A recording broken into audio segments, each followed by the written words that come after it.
Сәлеметсіздер ме, құрметті студенттер? Менің аты жөнім Ташимова Тоғжан Мыңбайқызы. Мен инновациялық Еуразия университетінің Екібастұз колледжінің арнайы пәндер оқытушысымын.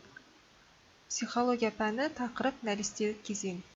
Бұл тақырып бойынша нәрестелік кезеңінің ерекшеліктері, нәрестенің бойында туа біткен рефлекстер туралы, сезім мүшелерін жаттықтыру және нәрестелік кезеңде болатын басты іс-әрекеттер туралы айтылады. Сабақтың мақсаты бала өмірінің алғашқы жылындағы психикалық дамуын, нәрестелік кезеңнің ерекшеліктерін түсіндіру. Нәрестенің дүниеге келген күннен бастап 1 жасқа дейінгі уақыт аралығын нәрестелік кезең деп атайды. Бұл кезде жаңа туған нәрестенің барлық мүшелері және мүшелер жүйесі анасының ағзасынан тәуелсіз қызмет атқарып, өздігімен іс-әрекет жасайды. Мысалы, жылуды реттей алады, тыныс алу, ему, көзін жыпылықтату және басқа рефлекстерді өздігінен іске асырады. Дүниеге жаңа келген нәрестенің бойында туғаннан бастап көрінетін шартсыз рефлекстер болады. Шартсыз рефлекстер баланың өмір сүруіне көмектеседі. Шартсыз рефлекстердің арқасында нәресте тыныс алу мен тамақтанудың жаңа түрін игере бастайды. Бала туғаннан кейін өкпе арқылы тыныс ала бастайды. Бала бойындағы шартсыз рефлекстер мінез-құлықтың адамдық формасының пайда болуын қамтамасыз ете алмайды.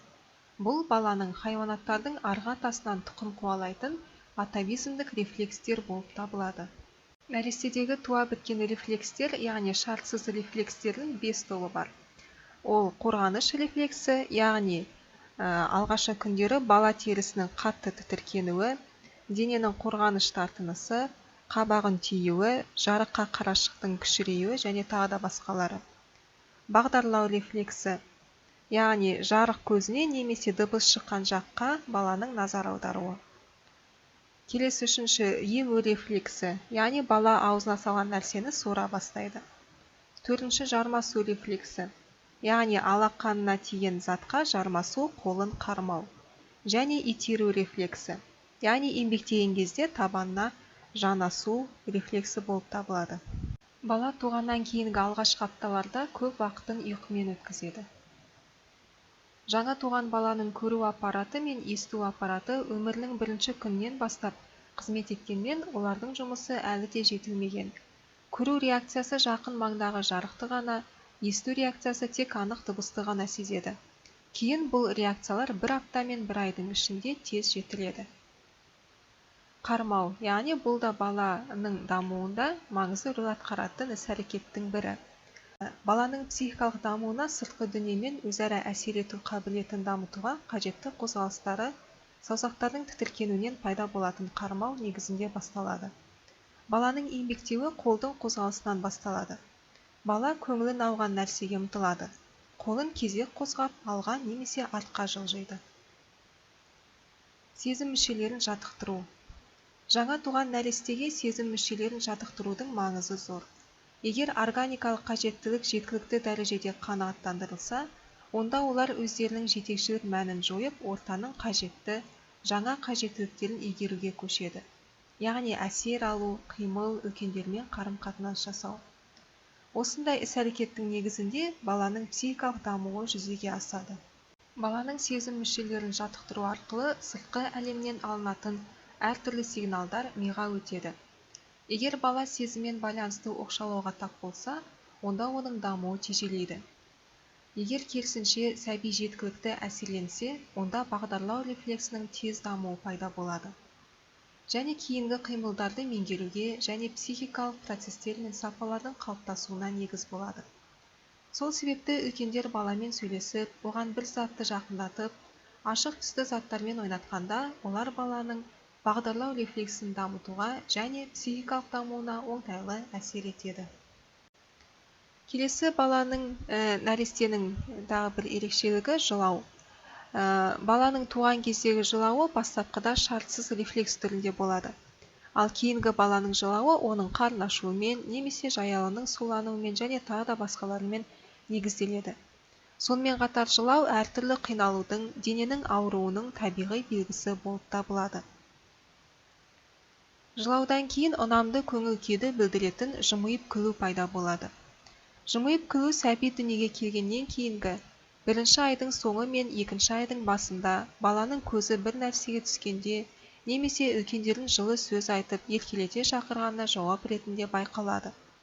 Жағымды сезімнің пайда болуы үшін тек органикалық қажеттіліктердің қанағаттандырылуы жеткіліксіз. Сонымен қатар үлкендердің жағымды әсер беруіне де байланысты болады. Кейін бірте-бірте балада үлкенге бағытталған жандану комплексі деп аталатын ерекше әсерленгіш қозғаушы реакциясы пайда болады.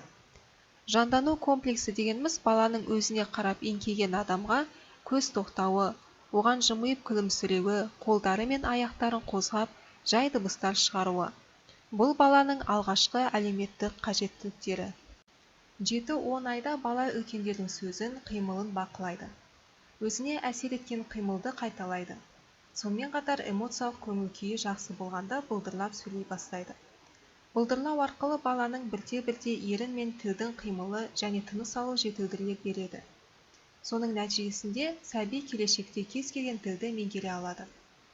Жылдың соңында сәби үлкендердің сөзіне сөзбен жауап беруі және сөйлеу реакциясы пайда болуы мүмкін. Еңбектеу баланың өздігінен бір жерден екінші жерге қозғалуының алғашқы түрі. Бастапқыда пайда болған жер бауырлап еңбектеу, кейін тізерлеп бауырын көтеріп еңбектеуге ауысады. Қорытындылай келе, бұл видеосабақта нәрестелік кезеңнің ең басты ерекшеліктеріне тоқталып өтілді. Яғни, бұл нәрестенің туа біткен рефлекстері, сезім мүшелерін жаттықтыру және нәрестелік кезеңде болатын ең басты іс-әрекеттер. Нәрестелік кезең сәбидің ананың жатырынан шығып сыртқы ортада өздігінен өмір сүруге бейімделетін алғашқы маңызды кезеңдердің бірі екені анықталды. Бұл уақытта нәрестеге табиғаттан берілген туа біткен рефлекстер адами қажеттіліктерін қанағаттандыруға көмектеседі. Сонымен қатар бала психикасының толық жетілуі үшін осы кезеңде балаға көп көңіл бөлу керек екенін аңғардық. Себебі үлкендердің көмегінсіз бала сыртқы ортаға бейімделуі қиын болады. Сондықтан әр сәбиді үлкен адам әрқашан қорғап, демеп, қалыпты дамуына жағдай жасау керек. Бұл тақырып бойынша қолданылған әдебиеттер тізімі бұл психология мектепке дейінгі кезең оқу құралы. Авторлары Жұмабекова, Нұрғазиева, Жамалиева. Және психология энциклопедиялық сөздік Жарықбай, Саңғылбаев. Сонымен қатар осы тақырып бойынша қосымша ақпаратты сіздер мектеп жасына дейінгі балалар психологиясы атты кітаптан ала аласыздар. Оның авторлары да Жұмабекова, Нұрғазиева және Жамалиева. Бұл кітаптың электрондық нұсқасы осы жерде берілген. Бұл сілтеме арқылы өтіп кітапты көріп және тақырып бойынша қосымша ақпарат ала аласыздар. Сонымен қатар бұл тақырыптың астында өзін-өзі тексеру сұрақтары берілген. Сол сұрақтарға жауап беру арқылы өз білімдеріңізді тексере аласыздар. Назар қойып тыңдағандарыңызға рахмет, сау болыңыздар.